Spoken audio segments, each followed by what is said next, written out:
كتاب الله دستوري وخير الخلق أسوتنا. May Allah subhanahu wa ta'ala open our doors. So the point I'm raising, my brothers and sisters, is sometimes you will have to adjust your dream regarding the type of person that you want your child to marry. It is their choice. You can guide them, you will try with them, but believe me, you have to somehow give in at some stage.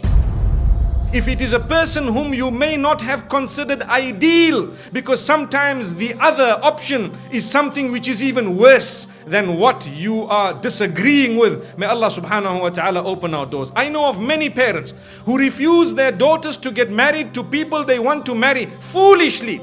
Allow your daughter to make the mistake and to come back divorced, being your daughter so happy with you, and you will be able to guide her with love. My daughter, didn't I tell you anyway? Now you made the mistake, you have come home, we still love you, we embrace you, and we still recognize you as our daughter, but it would have been better if you did not make the mistake. She will say, Dad, I love you forever for standing by me and for looking after me, instead of saying never ever. And she becomes a person who is an eyesore for you. She becomes depressed, because today people become depressed when they cannot marry whom they want to marry, and it's our fault. We sent them to the schools, we sent them to the various mixed type of educations, we did this, we did that, we had a place in the mall where we were every week, we did not dress them appropriately when they were young, so as they grew up they did not want the appropriate dress. We are the ones who placed them in front of the televisions, and we subscribe to the dirtiest of the internet channels or satellite channels and so on, and then we expect our daughters to still have a good Islamic choice of a spouse.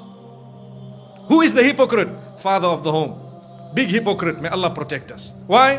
Where are you? What did you allow your daughter to do all along? So my brothers and sisters, it's not fair.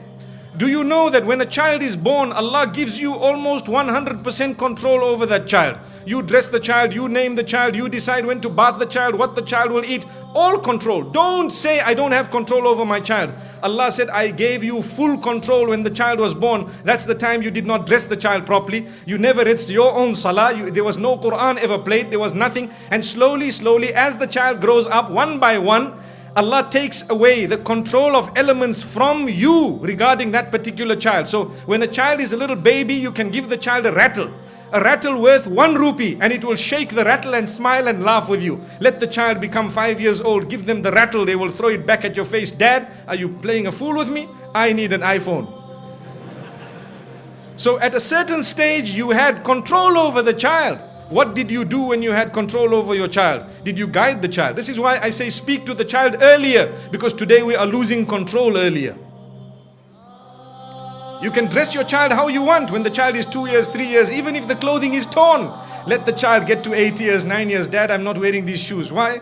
You make me look like one of those people living in the 1960s. Dad, I need the latest, this Nike Air where you walk, it bounces, May Allah subhanahu wa ta'ala protect us, grant us goodness and ease. My brothers and sisters, don't blame Allah subhanahu wa ta'ala for our failure.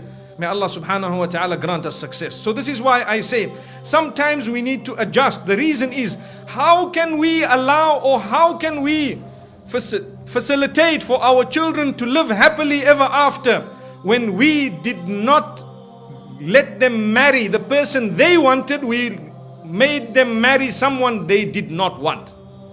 Now obviously I'm talking of something which is not the ideal. Ideally, Islamically, we need to speak about what should be happening. The parents of the girls and the brothers or the relatives should keep an eye.